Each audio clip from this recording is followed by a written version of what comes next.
The great diplomatic hall of the Lyrathi Empire was built to impress and to intimidate. Tall crystal pillars curved upward like frozen waves. Glowing softly with living light, the floor reflected the ceiling so perfectly that it felt like standing between two skies. Every sound echoed with careful balance, never too loud, never too small. This place was designed to keep emotions in check. Princess Seralith of Lyrath walked across the hall with smooth, measured steps. Her posture was flawless, her expression calm, her breathing steady. From the moment she was old enough to speak, she had been trained to master her thoughts and emotions.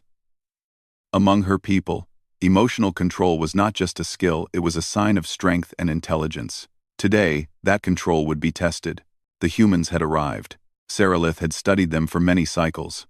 Reports, recordings, and data filled her private chambers. Humans were classified as a young species.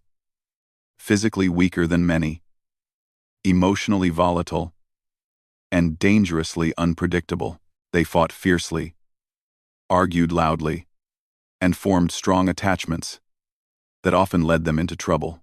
That was the official judgment of the Lyrathi High Council. Still, humans had survived wars that should have destroyed them.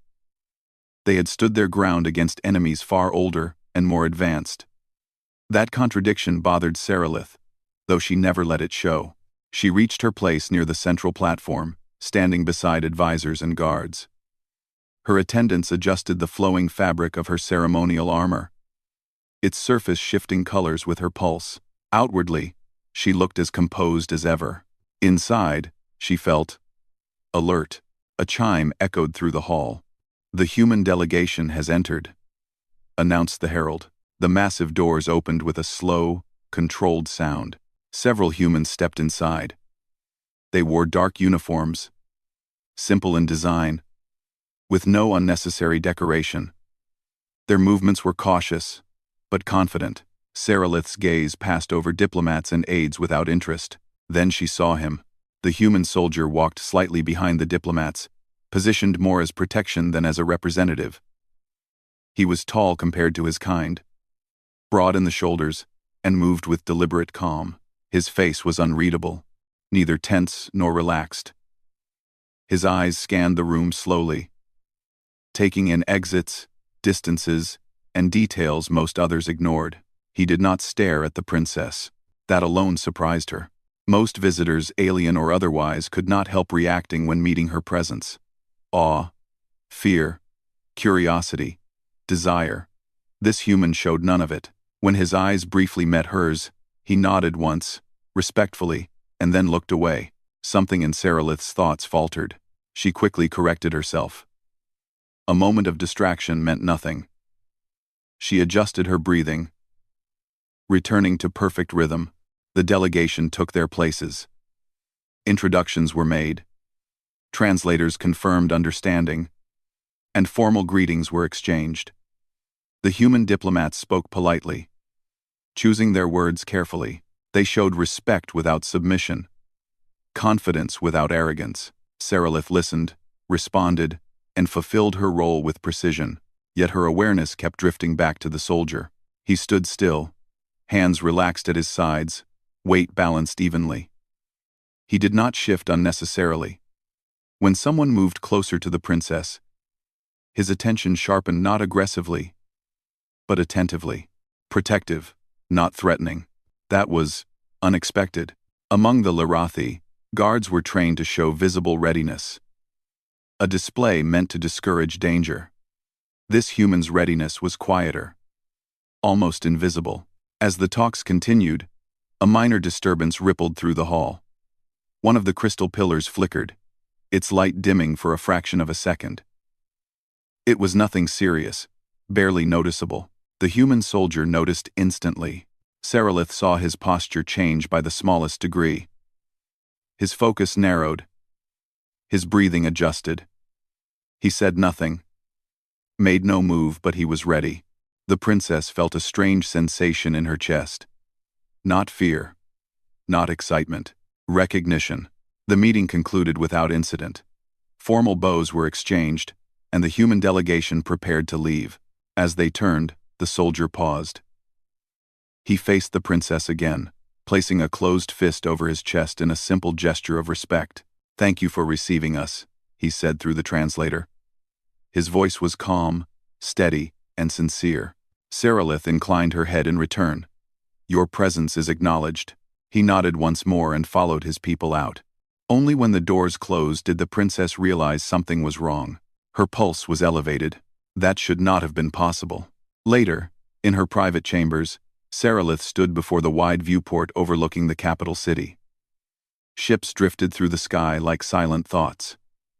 Normally, this sight brought her peace and clarity. Tonight, it did not. She replayed the meeting in her mind, searching for errors in her conduct. There were none. Her words were precise, her posture flawless, her expression neutral. So why did her thoughts keep returning to the human soldier? She accessed the Imperial database, pulling up his file. Name: Lieutenant Marcus Hale. Role: Security Escort. Record: Exemplary. He had fought in 3 major conflicts. He had rescued civilians of multiple species under heavy fire. He had disobeyed orders once, only once, to save a stranded Allied unit. Instead of punishment, he received a quiet commendation. He had declined public honors. That detail held her attention longer than it should have. Among the Lyrathi, recognition was expected. Among humans, apparently, it could be refused. "Curious," she whispered. The following day, the High Council assigned Sarilith to oversee a joint observation exercise. Human and Lyrathi security teams would conduct a controlled demonstration to build trust. When she arrived at the training complex, she immediately spotted the human soldier.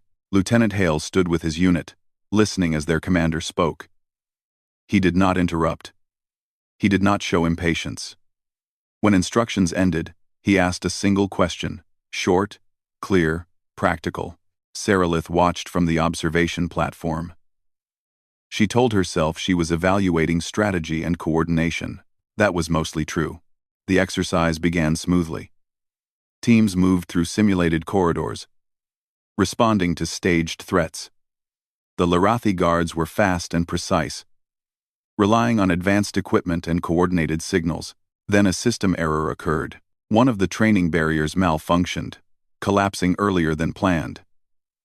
A Lyrathi trainee stumbled, caught off balance near an energy discharge zone.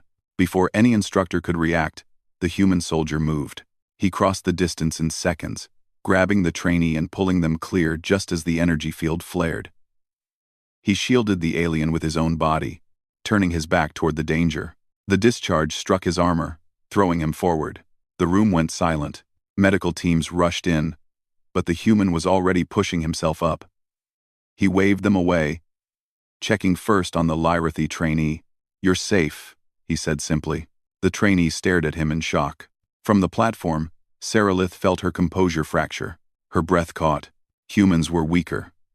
That was what the data said. Yet this one had acted without hesitation, without calculation of personal risk, not for glory, not for reward, for duty. The exercise was halted, apologies were exchanged, and systems were checked. The human soldier was cleared, with only minor injuries.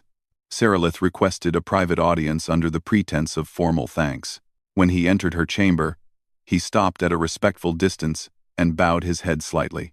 "Lieutenant Marcus Hale," he said, "at your service." She studied him closely now. Up close, she could see faint scars along his hands and neck. Signs of a life lived under pressure. "You endangered yourself," she said. "Yes, Princess." "Why?" He met her gaze calmly. "Because someone needed help." The simplicity of the answer unsettled her more than any long explanation could have. Among her people, actions were measured, calculated, optimized. This human had acted from something deeper. She felt her emotional control strain again. "You may go," she said after a moment. He bowed and left without another word.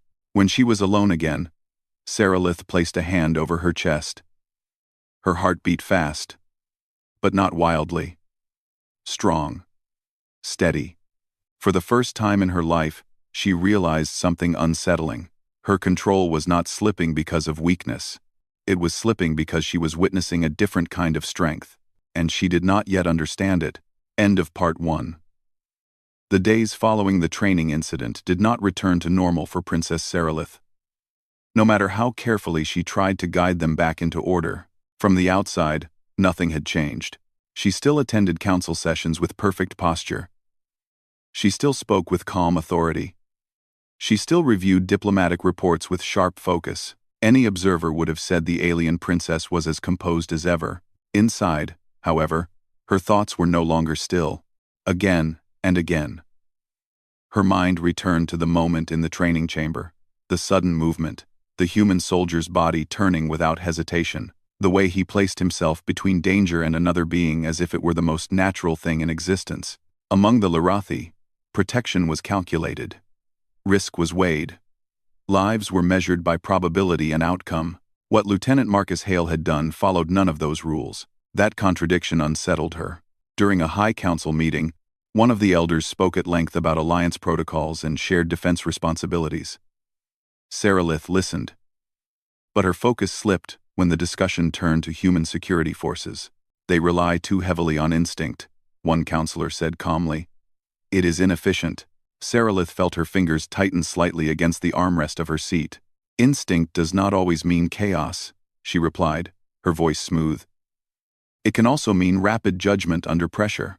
The chamber grew quiet. The counselor inclined his head. Your observation is noted, Princess. Sarilith realized then that she had defended humanity without planning to do so. That realization stayed with her long after the meeting ended.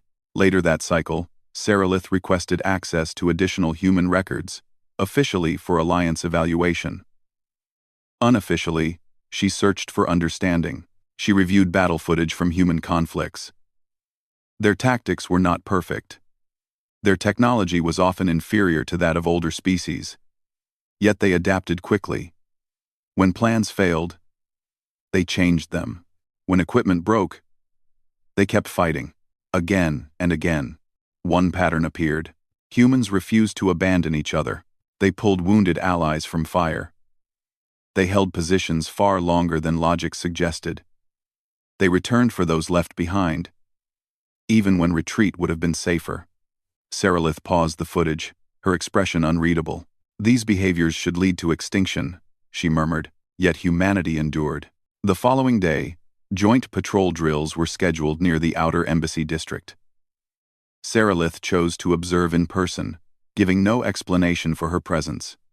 Human and Lirathi units moved through the wide corridors together. The air was calm, the exercise controlled.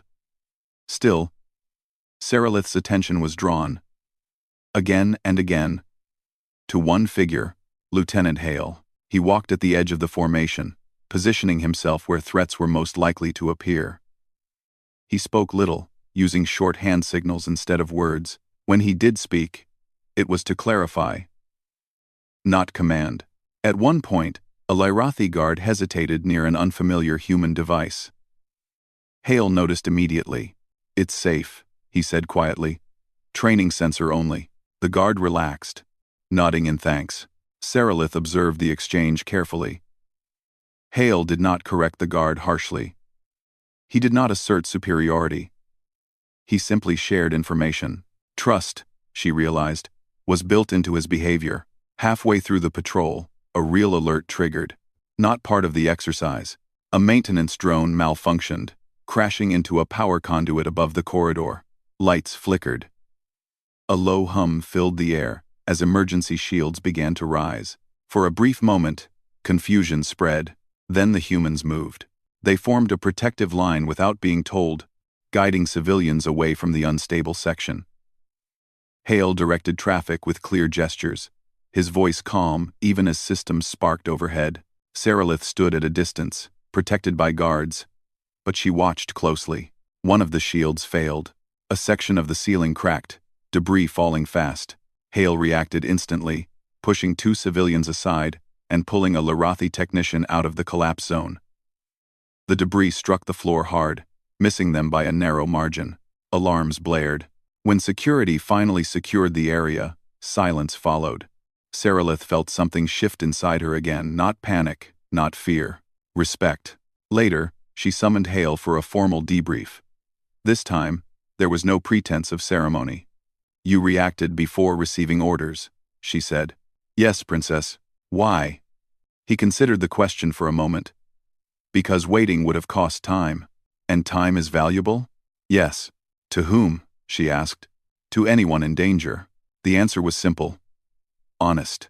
Seralith studied him, her sharp gaze searching for arrogance, pride, or self-interest. She found none.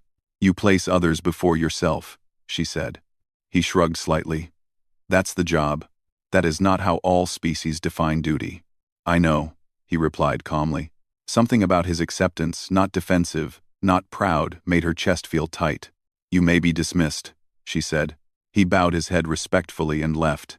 That night, Seralith did not meditate. Instead, she stood alone beneath the artificial stars of the palace garden. Soft light drifted between glowing plants, designed to encourage emotional balance. It failed. Her thoughts were loud now. She had always believed control meant strength. Emotional distance meant clarity. Attachment meant vulnerability. Humans seemed to believe the opposite. They bonded. They cared. They suffered, and still moved forward. She realized, with quiet shock, that Hale's presence did not disrupt her control by force. It challenged her definition of it. The next joint event came sooner than expected. A diplomatic transport carrying both human and Lirathi officials suffered a navigation fault near the station's outer ring. Emergency docking procedures activated, but power fluctuations threatened to breach a section of the hull. Seralith was aboard. So was Lieutenant Hale. When the impact alarm sounded, the ship shook violently. Lights dimmed. Gravity shifted. Lirathi guards moved to shield the princess. But confusion spread as system warnings overlapped. Hale reached her side. "Princess," he said firmly, "we need to move." "Where?" she asked, keeping her voice calm despite the chaos. "Emergency core shelter. Now." He did not grab her. He did not panic. He waited until she nodded, then led the way, placing himself between her and the damaged corridor. As they moved, part of the ceiling collapsed behind them. A pressure door slammed shut just in time. Inside the shelter, the air was quiet. Safe. Seralith realized her hands were trembling. Hale noticed. "You're safe," he said gently. She looked at him, really looked at him, and felt something break through her perfect composure. Not fear. Trust. When the crisis ended and the ship docked safely, Seralith stood before the human soldier once more. "You have protected me more than once," she said. "I would do it again," he replied without hesitation. She believed him. As he left, Seralith finally understood the truth she had been avoiding. Humans were not dangerous because they lacked control. They were dangerous because they chose compassion even when it cost them. And for the first time in her carefully ordered life, the alien princess wondered what might happen if she stopped fighting that realization. End of Part 2. The Alliance station returned to a surface-level calm after the transport incident. But beneath that calm, tension spread quietly through its systems and corridors. Princess Seralith felt it immediately. The High Council ordered a full investigation. Officially, the navigation fault was labeled a technical failure. Unofficially, security experts suspected sabotage. The timing was too precise. The failures too connected. Seralith stood before the council chamber, listening as reports flowed in. Her face remained calm, but her thoughts were sharp and focused. "If this was an attack," one elder said, "it was a test, a warning." "A warning to whom?" another asked. "To us," the first replied. "And to the humans." Seralith spoke before she realized she intended to. "Then, we must be ready." Several counselors turned toward her. "Our defenses are strong," one said. "But our trust is new." "Trust grows under pressure," Seralith replied evenly. "Or it breaks." Her words settled into the chamber like a quiet challenge. After the session ended, Seralith requested that human security increase their presence near key systems. The request was approved, though not without hesitation. Lieutenant Marcus Hale was assigned to a joint response unit stationed near the station's central control ring. From the moment he received the assignment, Hale understood the risk. The control ring was the heart of the station. If someone wanted to send a message, that was where they would strike. He reviewed schematics, coordinated with Lirathi engineers, and established fallback routes. He worked without complaint, sleeping little, staying alert. Seralith observed these preparations closely. She noticed how Hale listened more than he spoke, how he asked questions instead of issuing demands, how he adjusted plans when Lyrathi officers raised concerns instead of dismissing them. He did not try to lead by force. He led by cooperation. That, she realized, was why others followed him. The attack came without warning. Alarms screamed through the station, sharper and louder than any drill. Lights flashed red. Gravity stuttered. A hostile force breached the outer defense grid, sending automated strike drones into the station's interior corridors. Explosions echoed. Smoke filled the air. Seralith was in the central observation wing when the first blast hit. The floor shuddered violently. Guards stumbled. Energy barriers flickered. "Protect the princess," a Lyrathi commander shouted. Before anyone could move, a second explosion tore through a nearby passage, cutting off the primary exit. Smoke poured in. Seralith felt her pulse spike, but her training held. She steadied her breathing, scanning the room for alternatives. Then she heard a familiar voice through the chaos. "Seralith. This way."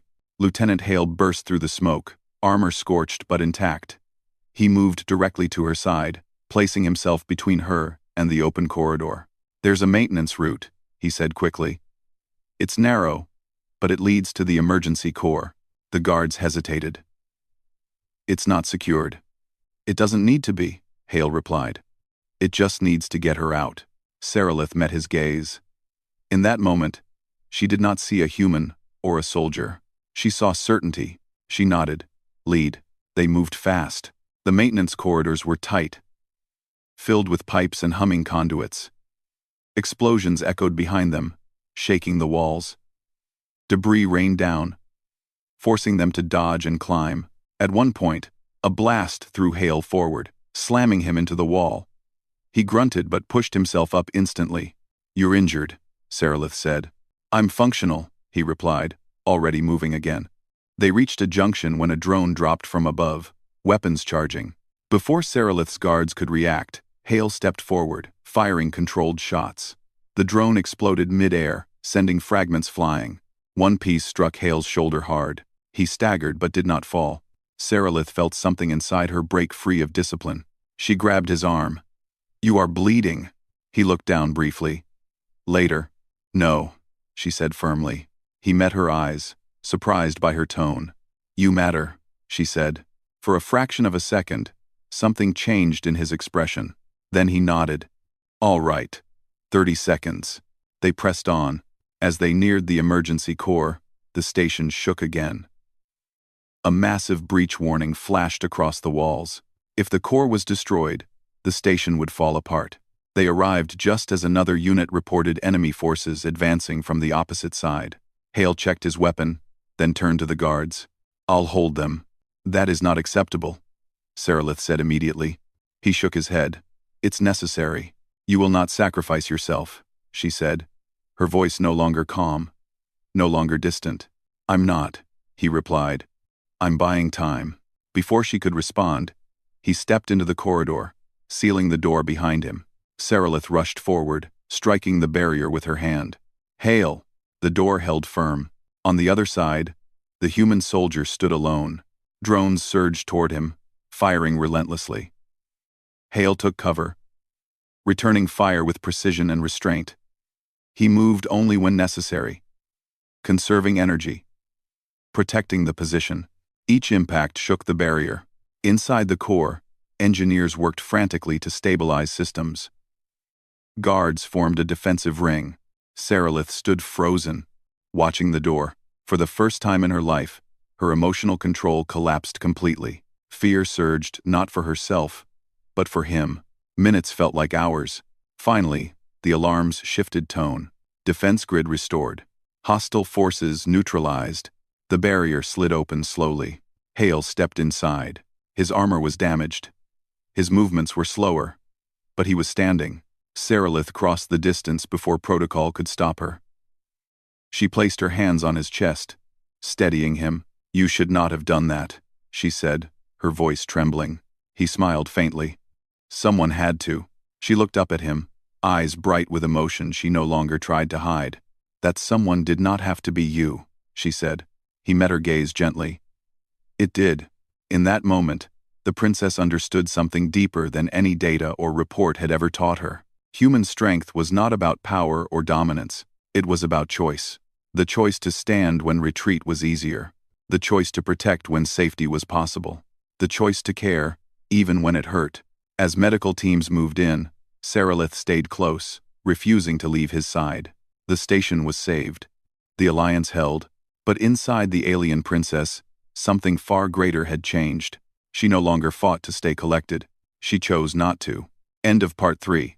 The alliance station was quieter than it had ever been. Not because life had stopped, but because everyone was listening. Repairs echoed softly through distant corridors. Engineers moved with purpose. Guards stood alert, yet calm. The chaos of the attack had passed, leaving behind a heavy silence filled with memory. Princess Sarilith stood near the observation window of the medical wing, her hands folded behind her back. Beyond the transparent barrier, stars drifted slowly, indifferent to fear, sacrifice, or survival. Behind her, medical instruments hummed steadily. Lieutenant Marcus Hale lay on a recovery platform, his injuries serious, but no longer life-threatening. His armor had been removed, replaced with simple medical wraps and support bands. His breathing was slow and even. For the first time since she had met him, he was completely still. Sarilith had not left his side. Larathi healers moved quietly, careful not to interrupt her thoughts. They had never seen their princess like this present, silent, openly concerned for another being. A senior healer approached. "He will recover fully," the healer said gently. "Human resilience is impressive." Sarilith nodded. "Yes, it is." When the healer stepped away, Sarilith allowed herself to sit beside the platform. She studied Hale's face, relaxed in unconscious rest. Without the armor and tension of duty, he looked younger, more human. She remembered the moment he sealed the door behind himself. She remembered the fear. Not fear of death, fear of loss. That realization still felt unreal. When Hale finally stirred, his eyes opened slowly, adjusting to the soft light. For a moment, confusion crossed his face. Then he saw her. He tried to sit up. "Don't," Sarilith said immediately, placing a hand lightly on his shoulder. "You are injured." He obeyed without argument, settling back with a faint smile. "Guess that means we made it," he said. "We did," she replied. "Because of you." He shook his head weakly. "Because of everyone." She did not correct him, but she did not agree either. "You disobeyed protocol," she said quietly. "Yes," he admitted. "You endangered yourself." "Yes." "You saved this station," she continued. He met her gaze, calm as ever. "I did my duty." Sarilith closed her eyes briefly. "That word," she said, opening them again, "means something very different to humans than it does to my people." He looked curious. "How so?" "For us, duty is obedience. Balance. Control," she said. "For you, it seems to be choice." He considered that. She leaned forward slightly. "You chose to stay behind. You chose to protect strangers. You chose to risk everything." "Yes." "Why?" she asked softly. He did not answer immediately. When he did, his voice was simple. "Because I could." The answer struck her harder than any dramatic speech could have. Because he could. Not because he was ordered. Not because he would be rewarded. Because he had the ability to help, and that was reason enough. In the days that followed, the Alliance station began to heal. The High Council convened an emergency assembly. Representatives from multiple species attended, including the human delegation. Security footage was reviewed. Testimonies were heard. Again and again, the same name was spoken. Lieutenant Marcus Hale. Some praised his bravery. Others called his actions reckless. A few questioned why a single human had been allowed such influence over critical systems. Sarilith listened in silence until it was her turn to speak. She stood, the room falling quiet instantly. "Lieutenant Hale acted not as a symbol of humanity," she said clearly, "but as its truth. 1. She walked slowly before the council. He did not seek power. He did not seek recognition. He sought to protect life. To him, several counselors shifted uncomfortably. "We have long believed emotional distance was strength," she continued. "That attachment was weakness." Her gaze was steady. "We were wrong." Murmurs filled the chamber. "Humanity has shown us a different kind of strength," Sarilith said.